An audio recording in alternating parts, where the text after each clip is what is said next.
Welcome to the All Out Leadership Podcast, hosted by Pastor Eric Lawson, where each episode is uniquely designed to help you live all out by bringing you practical leadership from a biblical perspective delivered in 10 minutes or less. So whether you're a business leader, serving in ministry, or simply looking to grow in your leadership, this podcast is for you.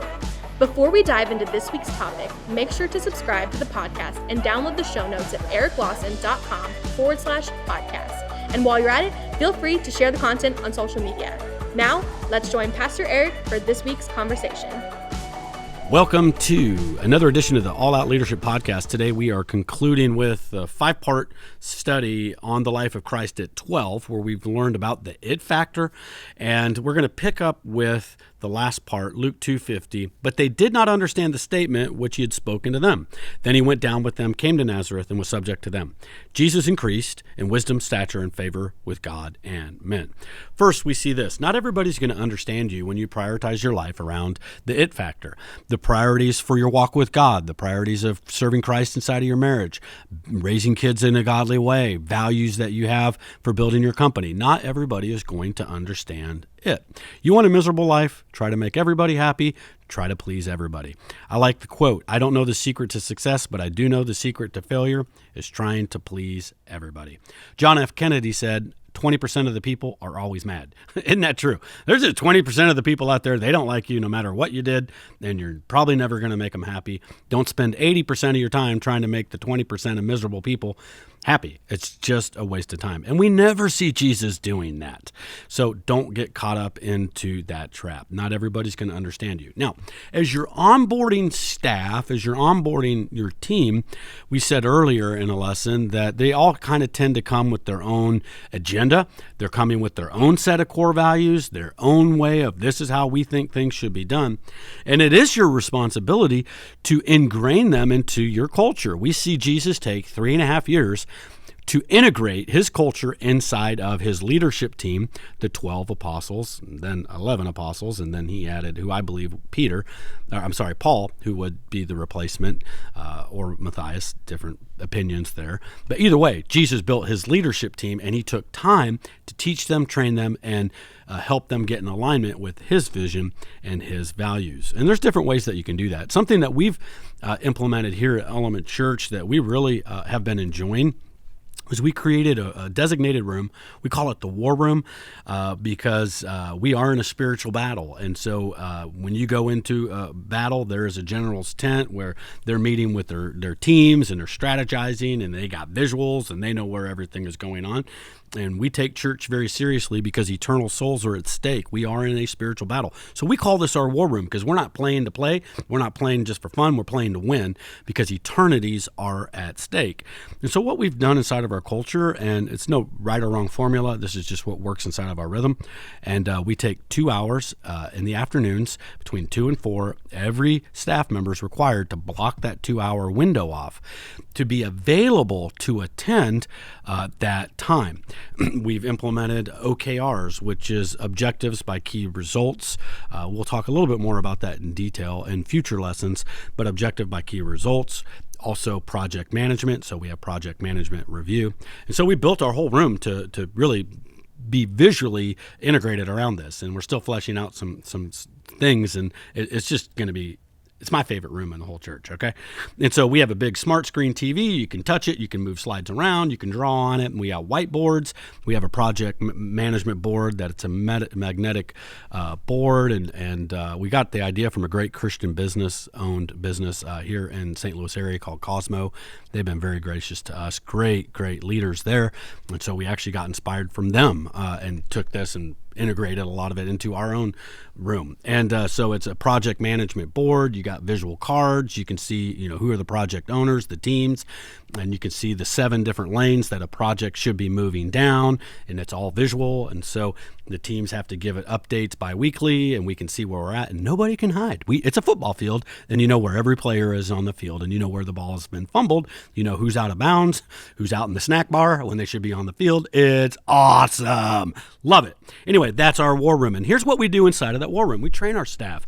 We'll go over mission. We go over values. We go over all the things that matter to us. Hey, here's how we take care of people inside of our church. Here's how we, do guest process.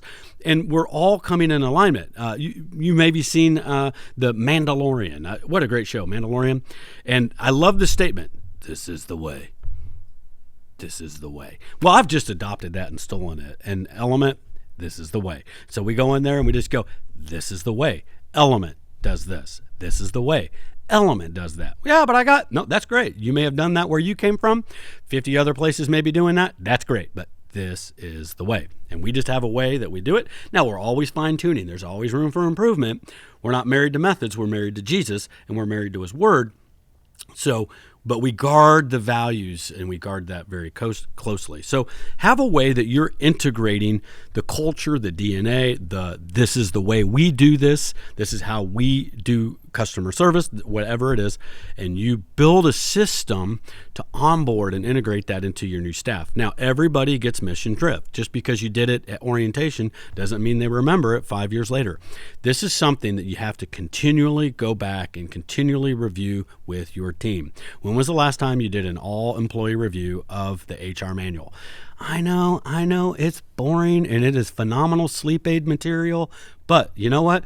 A lot of the problems you have inside of your team is because nobody's reviewed that manual in the last 50 years. Hey, my question is this: has your HR department reviewed it in the last 50 years? Because half of it's probably outdated. And so many of the frustrations that we have as business leaders, church leaders, is because we aren't continually staying on top of this is the way. So keep on top of this is the way. Keep it in front of your team. Keep it in front of your people. And so there you go. And I just want to kind of wrap it up with this little thought. God uses imperfect leaders to perfect us. Look, they didn't understand the way that Jesus needed to do things. I must be about my Father's business. They didn't get it. And I find this interesting. Jesus was subject to them, even though he knew more about the subject than them. And Jesus was the subject, and he still submitted to his mom and dad. So he still submitted to authority. And there's really nothing that reveals the character of a person more than how they can submit to a leader who isn't perfect, which is every leader. Look, if you get close enough to see the flaws of your leader, cover their leader's flaws, love that leader, pray for that leader, and just know that it's a privilege to see your leader's weaknesses. And you know what? You're there because they know they had those weaknesses and they brought you on to cover those weaknesses. The things you see that are the weakest things inside of your leader, the reason you see that they're the weakest things is they're probably because they're your strongest things. But that's why you're there. You're there to cover their strengths. Every smart leader hires for their weakness. But here's the mistake I've seen with insecure leaders over the years. I have certain weaknesses, certain things I'm not really good at as a leader, and I get that. And so I hire people who have greater capacity in those areas. And what they'll do is they'll look at their strength and judge their strength against my weakness. And I go, well, that's not fair, and that's dumb, because that's why I hired you. I know I had that weakness.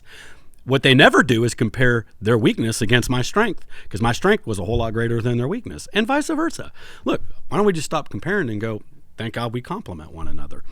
And so Jesus still had the ability to submit to authority who wasn't perfect, who didn't understand, and he still followed them, and he did a great job with it. And what was the byproduct of following an imperfect leader?